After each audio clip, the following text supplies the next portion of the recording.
Shalom Tribe, this is Jax in my laundry room making some detergent. But before I get to it, I wanted to talk about the different products that I'll be using. Now, there are some cheaper options like Zote soap, like you see me here grating, and there's another bar that you can use. Now, if you want to do something more for sensitive skin, a little bit more organic, more plant-based, then you're going to use more of the Dr. Bronner's or the Meyer's soap. Now, a disclaimer for this dry soap. This is basically your like a basic dry detergent, okay? Make sure that your HE washer or front loader or any kind of washing machine that you're going to be using is suitable for this detergent, okay? The other disclaimer I'm going to make is that bar soaps and liquid detergents are different, okay? One is more with the fats, one is chemically based. I won't get into the science of that. I'll just say that you might want to make this detergent if you are going to wash your hands by hand using one of those washing boards to agitate your clothing. Now, they do make those stick agitators if you're doing your washing by hand. The way I would use this dry detergent, obviously if there was no electricity and I had to do everything by hand, this is a great option.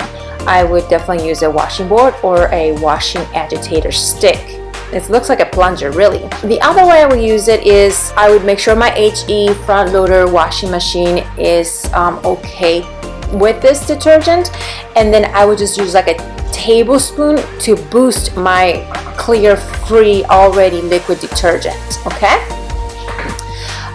Okay, so with those disclaimers, let's get started. So for today's detergent recipe, we're going to be using some borax, Arms & Hammer's laundry booster washing soda. You can use 2 soap bars or 1 soap bar and 2 Dr. Bronner's bars. And I think that's it for the recipe that I'm doing. Now, optional, you can use OxiClean. I don't use necessarily OxiClean in my stuff too much, but if you want to boost your detergent a little bit more, you can use that.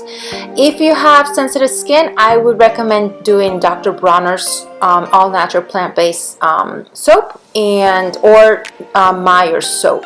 So the first thing you want to do is go ahead and grate your bar of soap, whichever one you have chosen to do. I use the larger grate on my grater. That way it's easier to grate it, and then you can even put it through a food processor or a blender if you want to get it more fine. After you have grated your soaps, you're going to make sure it's blended well. Now again, you can put this through a food processor or a blender if you want it finer. In a large bin, put in the entire box of borax. Next, you're going to dump in your washing soda, the entire box. After you have put both of those boxes in, you're going to stir them really well until well incorporated. After you have done that, go ahead and put your essential oils of choice. I'm going to do lavender and grapefruit today, but you can do whatever you want. And just make sure, again, it's well incorporated and mixed well.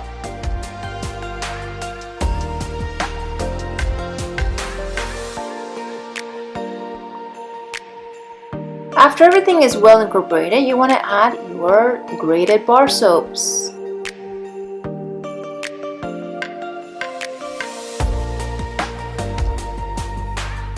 Mix well the boosters and the bar soaps. I would recommend getting some gloves because it's going to allow you to mix all the ingredients very well without getting detergent in your hands. And you're just going to grab it. I kind of try to crumble it up a little bit more as I mixed it really well. And pretty much after this part, you are done with your detergent. I would recommend getting an extra little container. I'm using an old OxiClean container with a little scoop, and I'm gonna fill that up to use as I need. After you have put your detergent in your bucket or whatever you're gonna stir it in, go ahead and label it so you know what it is. And I hope you enjoyed this episode. If you are interested in making your own OxiClean, stay tuned for that video coming up next. Until then, I hope you enjoy homesteading. Shalom.